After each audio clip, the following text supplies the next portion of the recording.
Do this. Let's do it.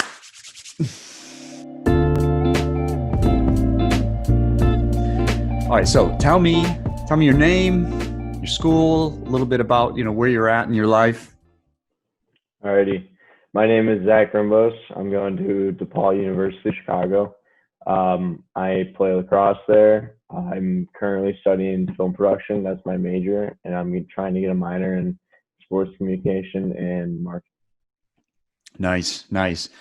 Before we jump into that, one of the things that we've been asking everybody to kind of record what's going on. We're in a unique time, and I believe that your generation is probably. I feel like you guys are being impacted the most, but probably are the most important in some aspects about how we're going to move forward in this stuff. And so, the 2020, the year of COVID, how's it affecting you? Tell me your thoughts on that. Yeah, so it's definitely been different, especially academically. But I would say I agree with you. I think that this time is the time to kind of jump on it and get on it, because that with so many companies that are struggling or are having problems during this time, there's a lot of opportunity for them to be able to come and show themselves to the media, get more people introduced to their company. I think that makes it easier for people like us, like students, to be able to help out, use our skills. And I mean, impacting me specifically, living at home has been a little bit different for me because we've had to come from the dorms. But other than that, it hasn't affected me greatly. I think what I do is easier to do remote, or it can be done remote as well. I think that helps a lot. So that's how it's impacted me. But If you were to go back in time 1 year, and what would you tell yourself a year, like you're the future right now? What would you tell your past self about what's coming? boy, Or how to I be don't know. prepared? I would say I think most people had problems with online school. I feel like it's very difficult for a lot of people. I didn't struggle necessarily, but I think that keeping myself motivated, because now I'm coming back. I'm going to be online this fall as well. I think you just have to find the motivation in yourself and keep pushing, because times like this are ahead. It's very easy to kind of just say, oh, well, I'm going to push that off. I'm going to, so I think it's good if you attack things and start doing them quickly, and keep yourself, on your feet. But I would say a year ago, I would tell myself, just keep pushing through, because it's difficult, but everybody's doing it. So Cool. So tell me what digital marketing. So you're getting into film and sports communications. What do you like most, or what interests you most about digital marketing? yeah, so it's part of what I think I do best. I think that when you can create things for businesses, when you can help them reach out and get their company more, I guess, viewers, and more people who are coming to see their products and see their websites, people are attracted to what's attractive. So I think that when you have these things, these technical aspects of technology, when you can use them and try and market your business, it makes it a lot easier for people to want to come and see your website, view your products. And so for me, digital marketing is exactly that. It's your brand is what it's all about. So I'm using my skills. I also did a lot with social media, and I own social media for the lacrosse team at school. So I think it's important to be able to get numbers out there, and that's what digital marketing does for your brand. Yeah, let's before talking about social media, let's talk about specifically about your skills, which I think is interesting, and that's you say film production. To the customers that we're talking about, that's basically videos, right? Mm-hmm. And so you've got some skills in video. Maybe you can tell me a little bit about what you've done and the tools that you've worked with and what you like about specifically about the stuff that you do in video. Yeah, so I've done a lot. I've shot before a lot of video, but I do a lot of editing, and that's mainly where I spend my time. But I have done a couple of projects just over the past couple of weeks where I'm filming video for businesses, just like of their products or of their warehouse spaces, and I kind of edited it together a YouTube channel, and that's something that I've been doing for the past couple of weeks. But I mainly edit in Adobe Premiere Pro and Adobe After Effects, and those are my two. Right, and you had done a fair amount of that, basically on some of the stuff on the Bears, right? So tell Right. me a little bit about what you had done with that, and because I think you in it, not just editing video, but doing music and doing special effects and those things. Yeah, tell me that story a little bit. Right. So I own a website with a couple of other colleagues, because who obviously are watching this don't know that. But we own a website, College Kids, and it's about the Chicago Bears. And we post articles, videos. We have a YouTube channel. We do a podcast. So my job is a video producer of the channel. So I make the podcast inputs. I put together kind of like highlights of the players on the Bears. And so that takes it takes a lot of mixing skill, which is sound mixing. And then I do a lot of cinematic editing, visual effect editing. I do a lot of color work too as well. So that's kind of what I do specific to my part. But I'm on podcasts, a show on podcasts. I interview people. Wow. I create the templates for them. Most of the YouTube channel is kind of like that eye area. So that's kind of what I've been just trying to get working together so I can almost kind of show it like a portfolio, kind of show people this is what I've done. But it's also useful because people are able to go look at it and say, oh, that'd be interesting to, see my brand do that, or see, how much YouTube can impact, and how many people can be reached out to that way. Yeah, that's pretty cool thinking about it because the name of the site is beardown.com. beardown.com. Yeah. So beardown.com, and you have content, right? You've got game footage to use to work with. That's kind of the raw materials that you use, right? Right. And then everything else is kind of built around it. That makes a lot of sense. And it's pretty cool that you've taken that content, because I think that's the challenge with a lot of companies is they don't have starting content. So you've kind of built a really cool program where you can take some existing stuff that you have and then repackage it and get a lot of practice doing that. That's a pretty, we've talked about that before, but I hadn't thought about how creative I think that is. Because like you said, then you also do podcasting. So you've got some audio editing skills, which are really big. I have a video partner friend who says that he always edits the video first to the audio, and then he'll do the video work around the audio. The audio is like the important part, and then you can throw in B-roll and whatnot. So that's cool. So you've got these skills on that. Well, there's a wide variety of skills. And then you said social media. So tell me a little bit about how you dance with social media and video and stuff like that. So what I did for most of the past couple of months here is we own a social media account for the channel, for the website, and I just create the videos, and we post them on Instagram and Twitter, and that's kind of mainly what we're doing. I don't own that account, but that's collective. That's like multiple people are on that account at once.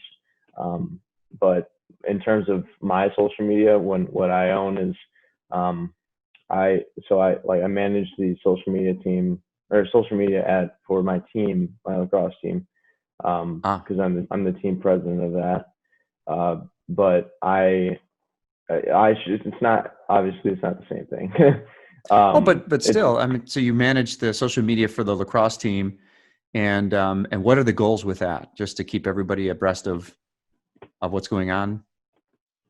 Yeah, mainly right now that is the main point because we're probably not returning until the winter or the spring as it is because DePaul specifically dorms are closed this fall, so it's completely online.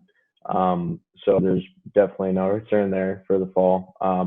But it is keeping people updated, but it's also I think that I just became team president this year. I'm a sophomore in college, so I have a lot on my plate, but I'm trying to grow the team as much as possible because I feel that before the team wasn't as good at using social media, and that is something that you have to you have to be willing to do.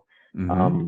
And so that's been my thing is I'm just trying to push out as much stuff, people updated, but also try and get new members in, get returning members back, and keep them interested in playing with us.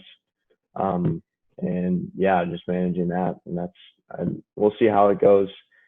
Come winter and spring, hopefully we'll be able to play again. But that's all I've been doing recently is just trying to keep updated and give them the news on the guidelines and the university. Right, right, right. That's interesting you say that because it seems like a lot of people have this tendency to, ugh, we can't do anything. But that's not true, right? You can do Right. something. And I keep running across a lot of people, like just in general, people are like, I wonder if they're open. I wonder if we can go out to eat there. I wonder what this is going to. So clearly, those are businesses that are missing that opportunity to work really hard at saying, yes, we're open, or this is to what level we're open. And so I think, like you said, I mean, if I was, my son plays wrestling, he's a wrestler and they're not going to be wrestling it at all. Um, but he's definitely never going to wrestle if it just dies and you Right. don't just keep trying to let everybody what's going on. So that's pretty cool. Social media. I find that um, my my daughters spend a lot of time on social media, especially during this time, and it feels to me that the channels, the spaces that they fly through, are much funner and much more upbeat than the places that I go to. Right. And I find that really super interesting. And as of right now, TikTok is a huge it's in the news, and my daughters are like, if Trump takes away TikTok, I don't know how I'm going to live. You have any thoughts? Are you on TikTok? Do you know anything about it? I'm not on TikTok. I have a lot of friends who are. I just don't. I mean, it's not really my style anymore. I used to. There was an app called Vine, and it was a Yeah. lot like TikTok, and Yep. that was kind of when I was younger. That was kind of when I was mostly on social media. Now I kind of just check it. I'm a huge sports fan, and sports are returning, so I've just been, it's been all sports for me. And um, I mean, I do like comedy is a good thing to have in your social media feed. I think Mm-hmm. that's missing from a lot of people's lives. They're not seeing, like good, happy stuff on their social medias, because it can be a very dark place, I think. But yeah, I'm mainly just like Instagram, Snapchat, Twitter, and that's Gotcha. about it. Gotcha. Um, so how are businesses doing? Well, so you're relatively new to your area and to your where you're staying at. I've been asking the question, are there any local businesses either in your town or back where you used to live that are either struggling or that you really hope make it through? I mean, have you looked at any of that and looked at how things have changed in those regards? So I've been seeing places up by my campus that are starting to close down, like the Rainforest Cafe. I don't know if you heard about that. No. There's a Rainforest Cafe up by Lincoln Park, Oh yeah. and that one is closing down for good. Like apparently sooner than they were supposed to. And I'm not sure if that was necessarily all because of COVID, but I'm sure it had very large. There's a very large factor in it. Um, I haven't seen any local businesses specifically close down in my area, and I haven't been back where I lived or heard of any businesses. But I know that a lot of businesses are struggling. I think, like I was before, I think that's why social media is so important right now because a lot of people are saying, oh, well, there's nothing to do on social media. I think this is the time where it's the most important, because if you get your name out there and you get these people looking at your brand, looking at all this stuff, they're seeing your stuff more than most other businesses, because like you were saying, there are businesses out there who aren't doing anything. And so if you get, this is the time that you capitalize on it. And so I'm sure there are a lot of businesses struggling around my area right now in Chicago, but um, I think that they know that as well. I think that they know social media, and keeping themselves advertising is very important, and Yeah. probably keeping them afloat. And I think what you told me on your last project, which is, and I like to ask this question: what could we do to help small businesses? And the first thing is just identify what they can do. And you said it's social media. And then if we were to dial in a little bit more in your expertise, it would be video. And I think the last project you did, you actually filmed it with a phone, right? And Yep. a little mini gimbal that you can buy, which Yep. I think is about $150 for one of those things, or just over 100.